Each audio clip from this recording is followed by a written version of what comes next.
बेंगलुरु और नासिक देखते रह गए। इधर तमिलनाडु ने चल दी ऐसी बाजी कि दुनिया की डिफेंस लॉबी में मच गया हड़कंप। 3000 एकड़ जमीन, 5वीं पीढ़ी के फाइटर जेट्स और एक ऐसा मास्टर प्लान जिसने मेक इन इंडिया की तस्वीर ही बदल कर रख दी। चीन के J-20 का असली काल अब ओसुर की फैक्ट्रियों में लेगा जन्म। भारत ने तैयार कर लिया है अपना सबसे बड़ा सीक्रेट वेपन हब। रातों रात बदल गई दक्षिण भारत की तकदीर।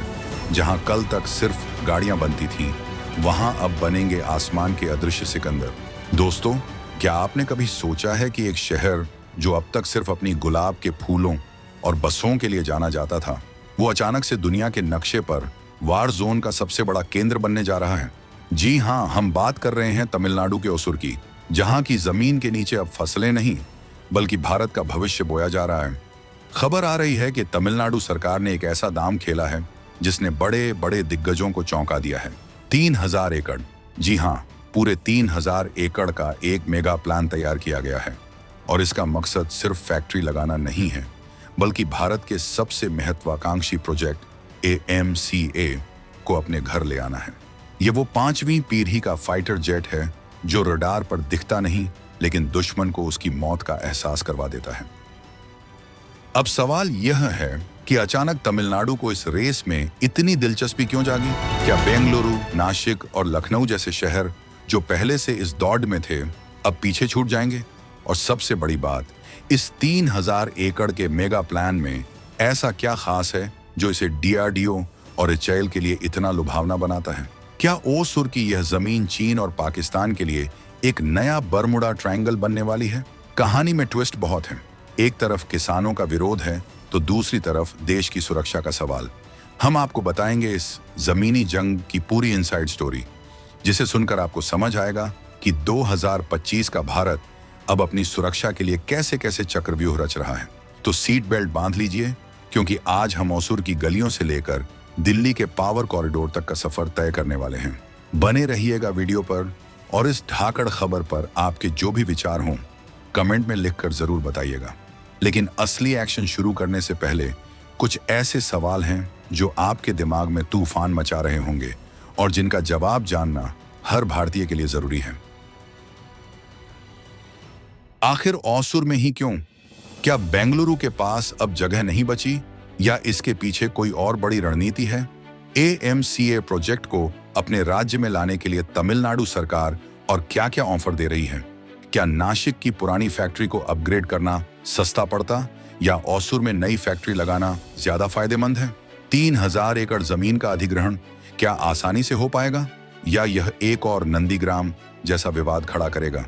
और सबसे अहम सवाल, इस फैक्ट्री के बनने से भारत की एयरफोर्स को आत्मनिर्भरता की जंग में कितनी बड़ी बढ़त मिलेगी? इन सभी तीखे और कड़वे सवालों का बेबाक जवाब हम आपको इस वीडियो में आगे देने वाले हैं।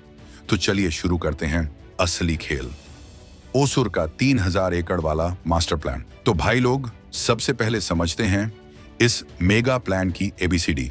Tamil Nadu industrial development corporation TIDCO ने ओसुर के पास, विशेष रूप से बागलोर रोड के आसपास के गांवों में 3000 एकड़ जमीन का खाका खींचा है।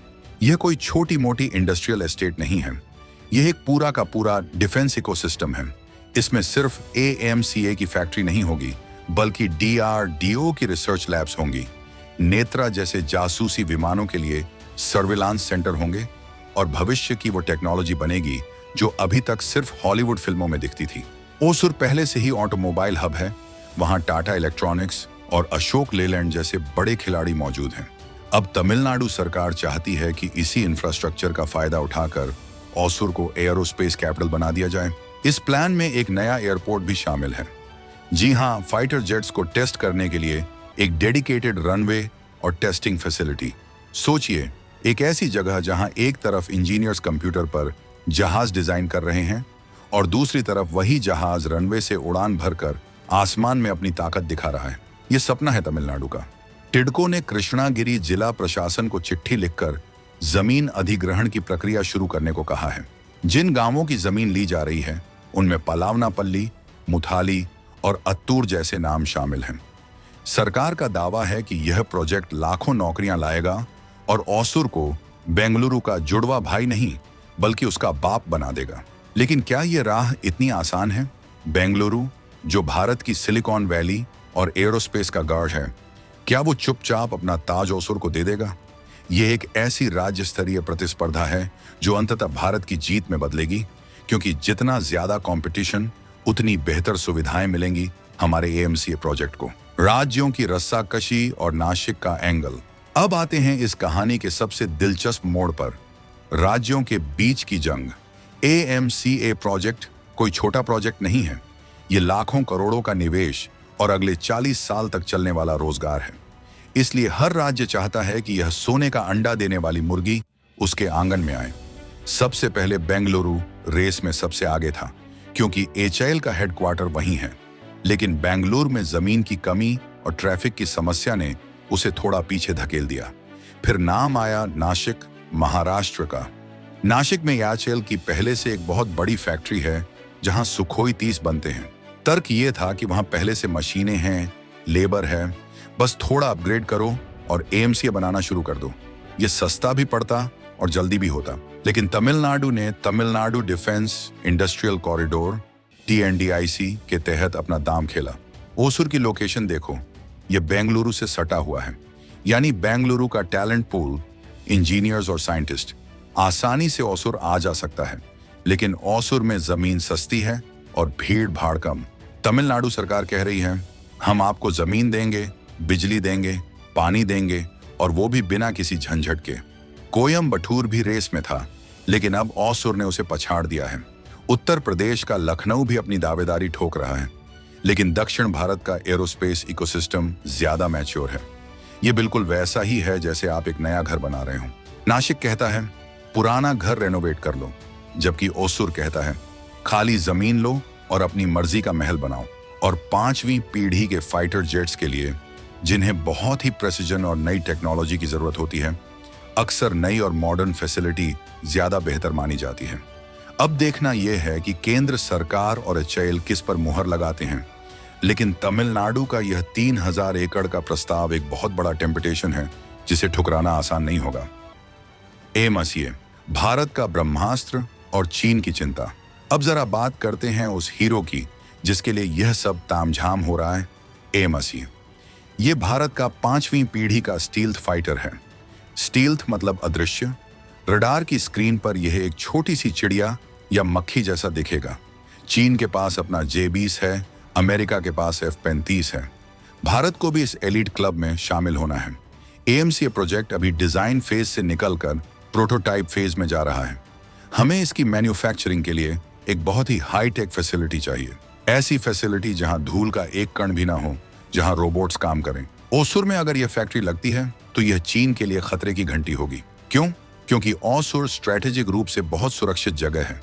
यह समंदर से दूर है, साइक्लोन का खतरा कम, और सीमा से भी काफी अंदर है। दुश्मन के हवाई हमले का खतरा कम। यहां बनने वाले एएमसीए जेट्स सीधे हमारी वायुसेना को मिलेंगे और चीन के J-20 को टक्कर देंगे। एएमसीए में सुपर क्रूज क्षमता होगी, यानी यह बिना आफ्टर बर्नर जलाए भी आवाज की गति से तेज उड़ सकेगा। इसमें लगा active electronically scanned array AES है। रडार दुश्मन को मीलों दूर से देख लेगा। जब ओसुर की फैक्ट्री से निकलकर यह जहाज आसमान में गरजेगा तो वो आवाज सिर्फ एक मशीन की नहीं होगी, वो आत्मनिर्भर भारत की दहाड़ होगी। ये प्रोजेक्ट भारत को उन चुनिंदा देशों की कतार में खड़ा कर देगा जो अपना खुद का स्टील्थ फाइटर बना सकते हैं। और जब हम खुद बनाएंगे तो हम उसे बेच भी सकेंगे। ओसुर सिर्फ भारत की जरूरत नहीं पूरा करेगा, बल्कि भविष्य में यह डिफेंस एक्सपोर्ट का हब भी बन सकता है। लेकिन दोस्तों, हर सिक्के के दो पहलू होते हैं। विकास की इस रफ्तार में कुछ लोग ऐसे भी हैं जो खुद को कुचला हुआ महसूस कर रहे हैं। ओसुर के जिन गांवों में जमीन अधिग्रहण की बात चल रही है, वहां के किसानों में भारी गुस्सा है। 14 दिसंबर 2025 की रिपोर्ट्स बता रही हैं कि ग्रामीणों ने इस प्रोजेक्ट का विरोध शुरू कर दिया है। उनकी चिंता वाजिब है। उनकी उपजाऊ जमीन, उनकी आजीविका उनसे छिन जाएगी। वे पूछ रहे हैं कि विकास किसके लिए? हमारे पेट काट कर देश की सुरक्षा कैसी? यह एक बहुत ही संवेदनशील मुद्दा है। सरकार को यहां बहुत संभल कर चलना होगा। अगर यह विरोध बढ़ा तो प्रोजेक्ट अटक सकता है, जैसे पश्चिम बंगाल में नंदीग्राम हुआ था। दूसरी चुनौती है टाइमलाइन। 2025 खत्म हो रहा है। AMCA का पहला प्रोटोटाइप हमें 2026 से 27 तक उड़ाना है।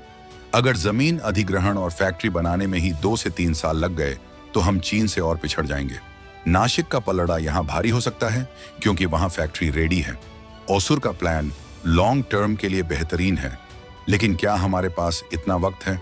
तमिलनाडु सरकार को यह सुनिश्चित करना होगा कि मुआवजा इतना अच्छा हो कि किसान खुशी खुशी जमीन दें और काम बुलेट ट्रेन की रफ्तार से हो। साथ ही ओसुर में पानी की कमी और इंफ्रास्ट्रक्चर पर पड़ने वाला दबाव भी एक बड़ा सवाल है। 3000 एकड़ का इंडस्ट्रियल पार्क मतलब हजारों ट्रक, लाखों लोग और बेहिसाब बिजली पानी की खपत। क्या ओसुर इसके लिए तैयार है? ये देखना दिलचस्प होगा। तो दोस्तों, ओसुर के मैदानों में एक बहुत बड़ा खेल शुरू हो चुका है। एक तरफ भारत का सपना है AMCA जो हमें सुपर पावर बनाएगा, और दूसरी तरफ तमिलनाडु का सपना है डिफेंस कैपिटल बनने का। इन दोनों सपनों के बीच में खड़ा है 3000 एकड़ का वो लैंड पैच जो आने वाले दशकों में भारत की सुरक्षा का गढ़ बन सकता है। राज्यों के बीच की यह प्रतिस्पर्धा अच्छी है क्योंकि इससे बेस्ट निकल कर आता है, लेकिन हमें यह नहीं भूलना चाहिए कि असली दुश्मन बाहर बैठा है, सीमा पार। हमें जो भी फैसला लेना है जल्दी लेना होगा। अब आपको क्या लगता है, क्या AMCA की फैक्ट्री ओसुर में लगनी चाहिए या नासिक में? क्या नई फैक्ट्री बनाना सही है या पुरानी को अपग्रेड करना? और किसानों के विरोध का क्या हल निकलना चाहिए? अपनी बेबाक राय नीचे कमेंट बॉक्स में ठोक कर बताइए, हम हर कमेंट पढ़ते हैं। अगर इस वीडियो ने आपको सोचने पर मजबूर कर दिया है तो लाइक वाला बटन दबाएं और इस वीडियो को शेयर करें ताकि यह बहस हर भारतीय तक पहुंचे। और हाँ, जाइएगा नहीं, क्योंकि अगले वीडियो में हम लेकर आ रहे हैं स्पेस से जुड़ी एक और धमाकेदार खबर। क्या आप जानते हैं कि इसरो ने 2026 के अपने पहले मिशन के लिए एक ऐसा रॉकेट तैयार किया है जो बार बार इस्तेमाल हो सकेगा और एलन मस्क को टक्कर देगा? वो कौन सा मिशन है? जानने के लिए अभी चैनल को सब्सक्राइब करें और घंटी वाला बटन जरूर दबाएं। मिलते हैं अगले वीडियो में, तब तक के लिए जय हिंद, जय भारत।